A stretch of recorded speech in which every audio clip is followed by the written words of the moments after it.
So everything on the ground is very dry. And temperatures last week were breaking records. They were well above average. There has not been any rain or any humidity for that matter. But now the pattern's going to change. We're going to get more of a stream of moisture coming in off the Pacific. We've got a series of cold fronts that'll also increase humidity, give a chance of showers today and especially on Wednesday. It's also going to knock back temperatures. We should see high temperatures drop down into the 70s and 80s as opposed to being in the mid to upper 90s. So all of these factors will certainly help with the firefight, but it still looks like the ground is extremely dry. So there is still that battle of the conditions that are on the ground, but at least the conditions in the atmosphere will help. On to something there.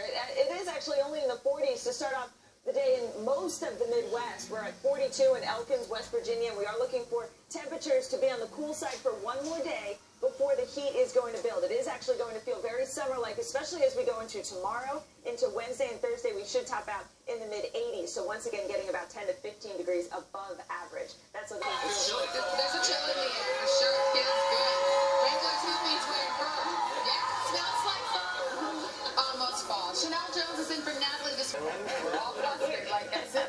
We're looking at some rain in the southwest. We've got moisture streaming in, and moisture coming in off the Pacific from actually the remnants of Hurricane Linda. We are noticing that Los Angeles to San Diego will start to see some rain, especially tomorrow. It has not rained in this area for a very long time, so we could use the rain, and we could, in the mountains, end up with as much as 1 to 2 inches of rain. Of course, there is the threat when that happens of mudslides, but for the most part, most of the lower-lying areas will end up with about a ½ inch up to perhaps an inch. It's this frontal system that's going to continue to sag to the south and east, making things unsettled through the northern Rockies. The rest of the country is looking absolutely fantastic, although it is really nice in New York, too. Let's look at the weather across the country. Now here's a peek. We've got the Red Beret group here, and you founded this. What is Thank you so much for being here. We'll send it back inside to you, Matt. Right. Outside right now. I have to do this whole... It's just so far away, so I'm going to run over here as fast as I can. We've got a little bit of a chill in the air. It has that fall-like feel. Temperatures are mostly in the 50s and 60s. We are, though, going to warm up as we go through this week. We've got this area of high pressure, this ridge in the jet stream. All of this heat is going to build to the east.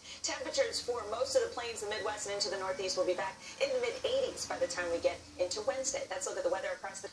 I'm trying, Chanel. Tomorrow. Just wait it out one more day. We've got a big area of high pressure. So you look up at the sky. It's bright, crystal clear blue. There's not much humidity. Temperatures are only in the 60s and 70s across the Northeast, but it is going to warm up as we go into tomorrow. Some of this heat from the plains will start to spread eastward. We're also looking at some rain to take hold, especially across Southern California tomorrow. Some showers in the Rockies, and then most of the country is pretty quiet as temperatures get back into the 80s up and down the East Coast. Let's look at the weather.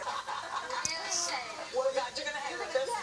She wrote the funniest book, and you guys read it, obviously. It's full of lies, though, and we will expose your lies when we get back. And we can't reveal this, but we've got a lot happening. We have a surprise at the top of our show. It's worth sticking around. For once, it's a nice one. I think the president's doing it. And the fireworks with us. That's your local news.